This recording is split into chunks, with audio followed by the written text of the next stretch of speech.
Daily Words of God. History is always moving forward, and the work of God is always moving forward. For His 6,000-year management plan to reach its end, it must keep progressing in a forward direction. Each day He must do new work. Each year He must do new work. He must launch new paths, launch new eras, begin new and greater work, and along with these, bring new names and new work. From moment to moment, the Spirit of God is doing new work, never clinging to old ways or rules. Nor has His work ever stopped, but is coming to pass with each passing moment. If you say that the work of the Holy Spirit is immutable, then why did Jehovah ask the priests to serve Him in the temple? Yet Jesus did not enter the temple despite the fact that, when He came, people also said that He was the high priest, and that He was of the house of David, and also the high priest and the great king. And why did He not offer sacrifices? Entering the temple or not entering the temple, is all this not the work of God Himself?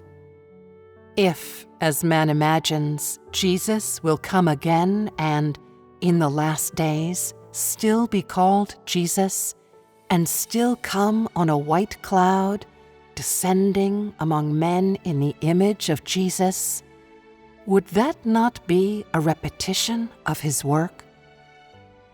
Is the Holy Spirit capable of clinging to the old?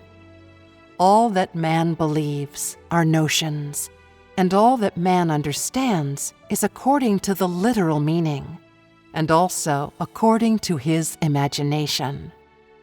They are at odds with the principles of the work of the Holy Spirit, and do not conform to the intentions of God. God would not work in that way. God is not so foolish and stupid, and His work is not so simple as you imagine. Based on everything that man imagines, Jesus will come riding on a cloud and descend in your midst. You shall behold Him who, riding a cloud, shall tell you that He is Jesus. You shall also behold the nail marks in His hands, and shall know Him to be Jesus. And He shall save you again, and shall be your mighty God.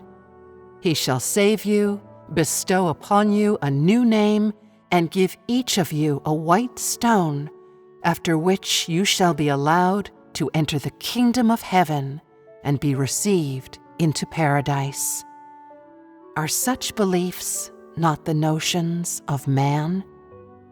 Does God work according to the notions of man, or does He work counter to the notions of man? Do not the notions of man all derive from Satan? Has not all of man been corrupted by Satan? If God did His work according to the notions of man, would He not then become Satan?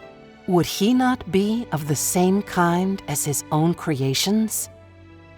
Since His creations have now been so corrupted by Satan that man has become Satan's embodiment, if God were to work in accordance with the things of Satan, would He not then be in league with Satan?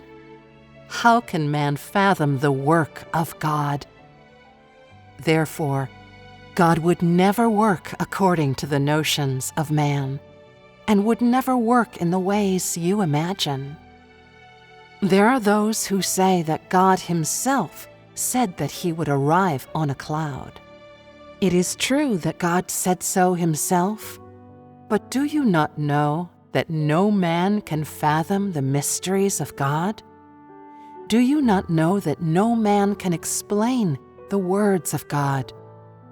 Are you certain, beyond a shadow of a doubt, that you were enlightened and illuminated by the Holy Spirit? Surely it was not that the Holy Spirit showed you in such a direct manner. Was it the Holy Spirit who instructed you? or did your own notions lead you to think so? You said, "This was said by God Himself."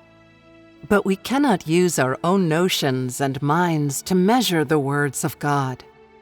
As for the words spoken by Isaiah, can you with absolute certainty explain his words? Do you dare to explain his words? Since you do not dare to explain the words of Isaiah, why do you dare to explain the words of Jesus? Who is more exalted, Jesus or Isaiah? Since the answer is Jesus, why do you explain the words spoken by Jesus? Would God tell you of His work in advance? Not a single creature can know, not even the messengers in heaven, nor the Son of Man. So how could you know? Man is too lacking. What is crucial for you now is to know the 3 stages of work.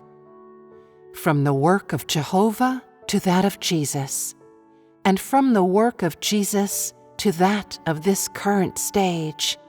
These 3 stages cover in a continuous thread the entire gamut of God's management, and they are all the work of one Spirit.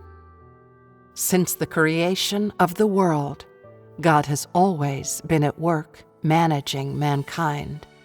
He is the beginning and the end.